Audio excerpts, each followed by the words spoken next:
Hi there, we're at Adey's place today, and we are putting some finishing touches on our Real Curry Recipe Academy. Now if you don't know what that is, check out one of my previous videos which you'll find on this channel, which is a little promo video about a new online curry cooking course which we're so excited about. I'll tell you why, because this is something completely unique. Maybe you've seen the videos on this channel, you've been following me for a while, maybe you bought the ebooks, and maybe you're doing really well with your curry cooking. But what we launched last year was actually a curry cooking academy in Lincolnshire at Adey's restaurant, Fusion, and we got quite a lot of interest in that curry cooking course. But at the same time we had a lot of people saying we'd love to come, but we live in the US, we live in Australia, we live in Europe, and all over the place. So we decided to, based on people's requests, do an online version of our curry cooking course. So basically what you will see on this online curry cooking course is everything we taught our students at Fusion Restaurant in Lincolnshire, and there's so much more that we teach that you can't sort of fit into a YouTube video, something like that. So this video today is just a little sort of teaser about that. It's coming soon, summer 2016. We haven't got an actual date yet, but stay posted to this channel for more information about that. What we're going to do now is we're going to give you a recipe, which is Adey's chicken Karahi. Is it Adey? Yeah, he's nodding. He's behind the camera. So he's going to do his chicken Karahi recipe for you, which is it's really, really good. I've had it before. Staff curry. Staff curry style. It's got a little bit of a twist. So I hope you enjoy this video. So we'll be over to Adey now.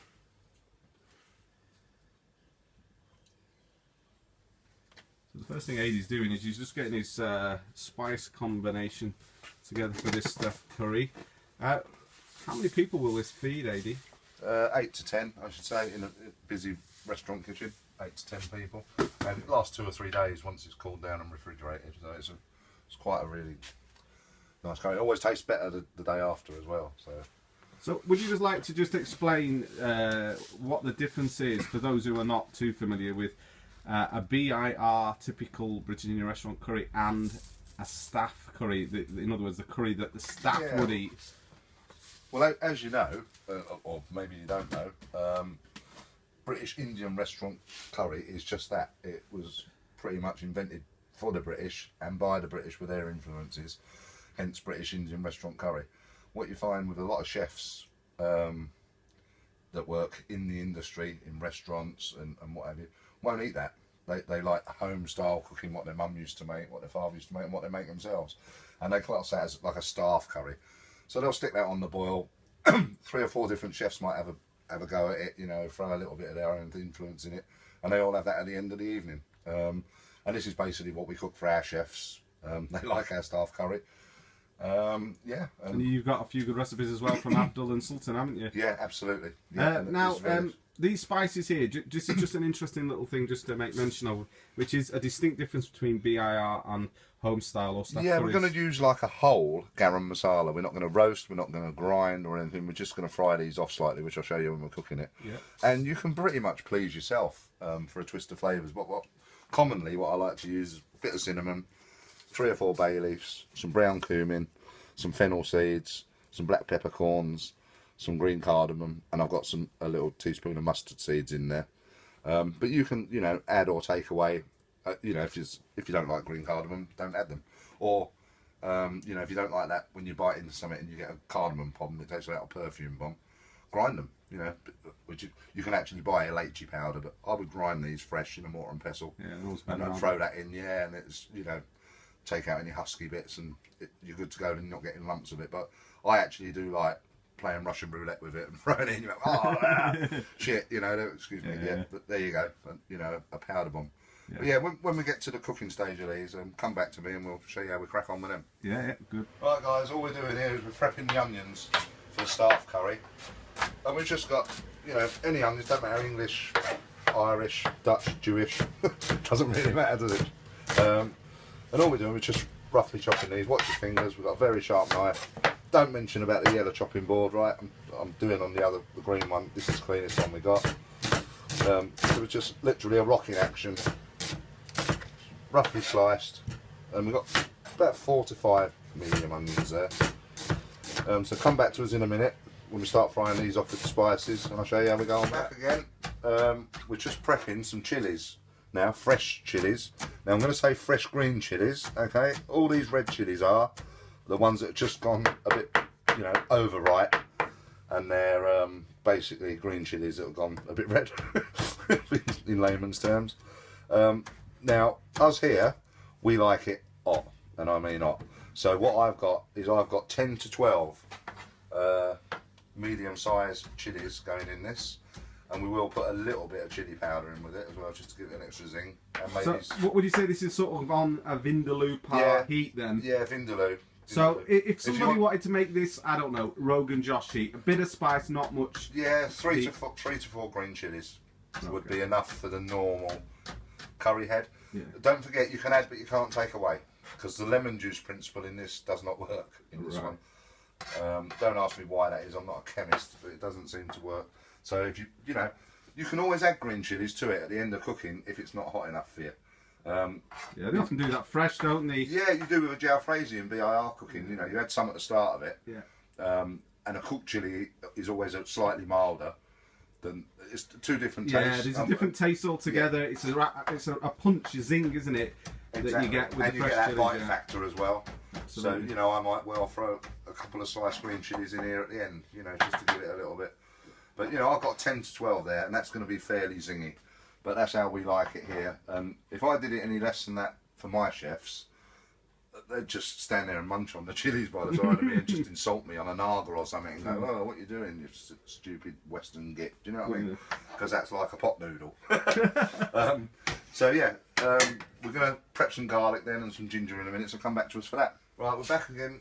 Guys, what we're going to do now, you've seen me roughly chop the onions and the chilies. We've done about a 1-inch cubed, roughly chopped piece of ginger, peeled and roughly chopped.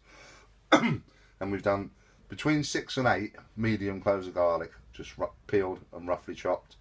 And what we're actually going to base this with, we are going to use butter ghee and a bit of oil, which is actually our seasoned oil, which comes out of the onion barges, as you probably know.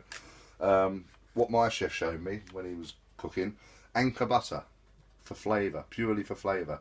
Now, you know, if you're a bit, you know, anal about oil content and all that, nobody said this was healthy. The flavour's phenomenal, but you can always take this oil off and use it for a base for your next curry afterwards. And personally, I don't mind dipping my oil in, and I didn't get like that by eating Rivitas. Do you know what I mean, lads? So what we're going to do, without further ado, got our double-handled pan or skillet or whatever you want to do. That's been on a low heat.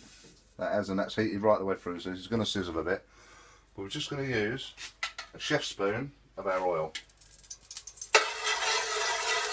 Like that. So that, we're going to have half a pack of a ½ pound butter, so that's £1/4 pound, what it was when I went to school, of our anchor butter. We're just going to melt that off. And to that, I'm going to add half a chef's spoon of pure butter ghee.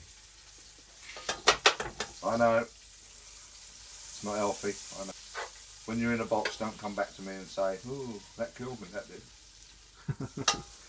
It feeds 8 people though, doesn't it? 8 to 10 people, yeah. And you know, when you're serving it up, I'll show you, you can tilt the handle, you can leave all the oil, the best bits, and you can just take out, you know, the thick sauce if you like. It is an unfortunate fact that the oily curries do taste great, and in a lot of the particularly the home style curries, they can be quite oily, but you can take it out, can't you?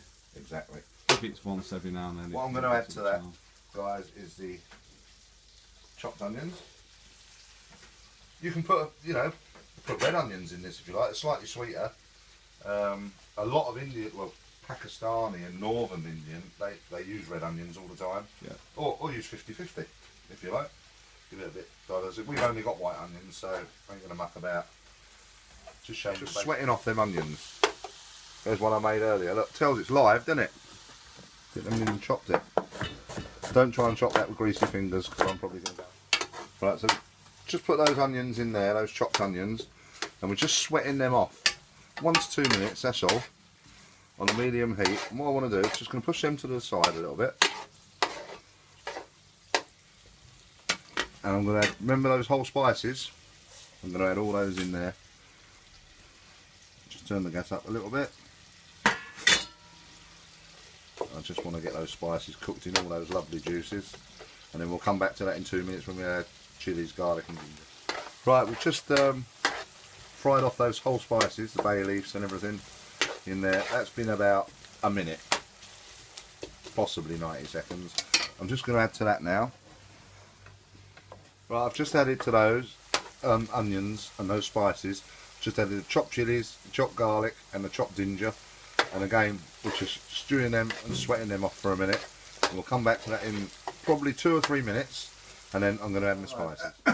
That's been about 7 or 8 minutes now, sweating down those onions and the chilies and the garlic and the whole spices. So what we're actually going to do now is we're going to add our powdered spices. So we're going to add about 1/3 of a chef's spoon, which is about 2 to 3 teaspoons of haldi powder, which is ground turmeric. That's to give it a nice little flavour. Although we've got it in our mixed powder, we just want a bit more. That's going to give it a nice colour.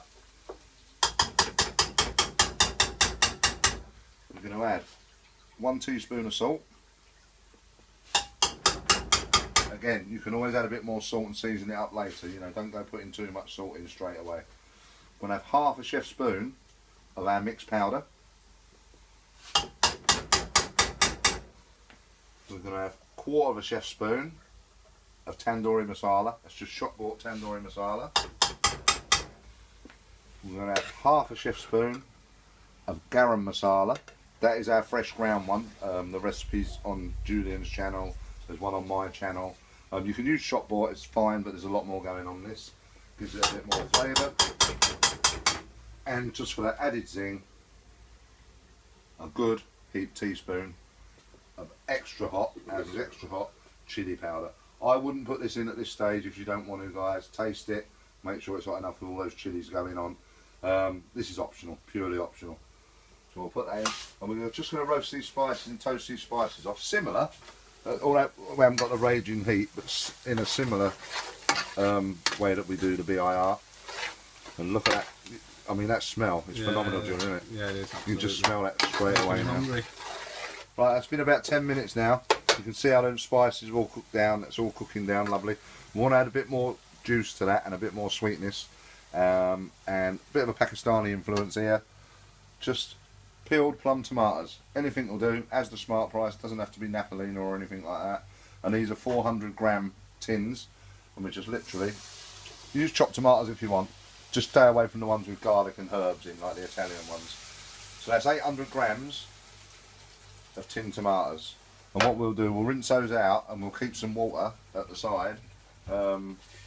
Basically, if we need to like thin it out a little bit. And we're just going to cook those off now for about 10 minutes. And wait for the oil to separate again.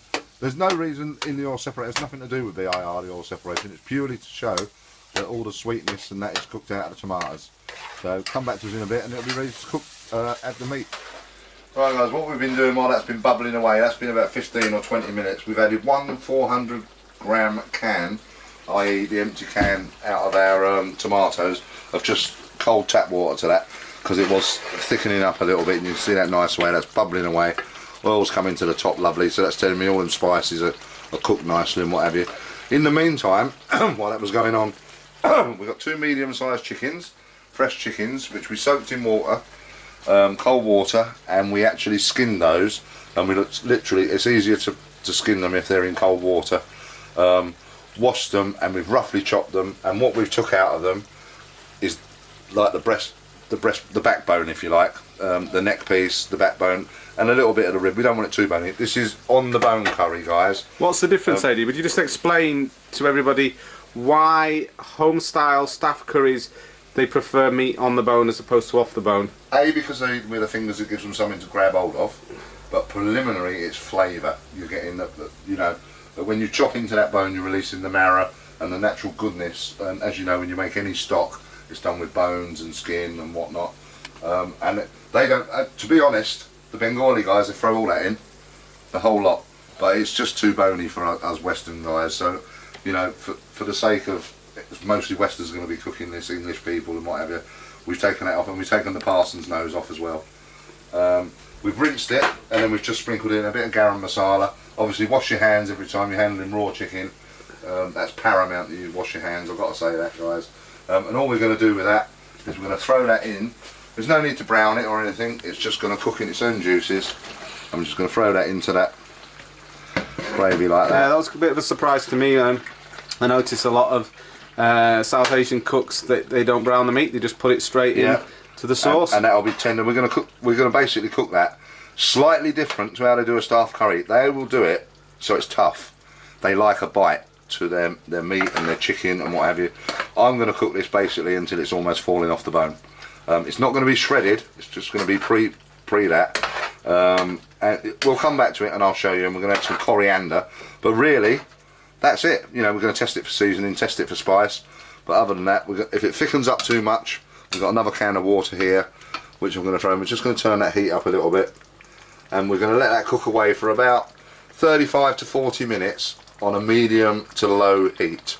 But you can adjust that. You can cook this perfectly, guys, not like your BIR. Guys, we've got the burners here.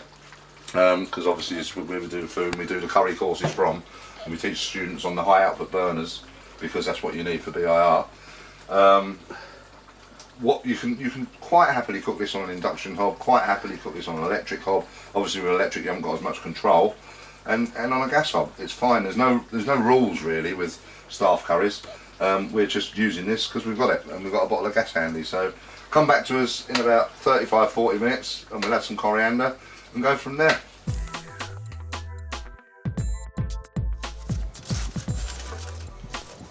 Okay, so this is the chicken karahi, finished product. It's staff curry time, so we're just sitting down for a bit of filming and enjoying a tasty lunch. Some nice hot bit of breads and some fresh natural yogurt in case it's too hot and takes their heads off.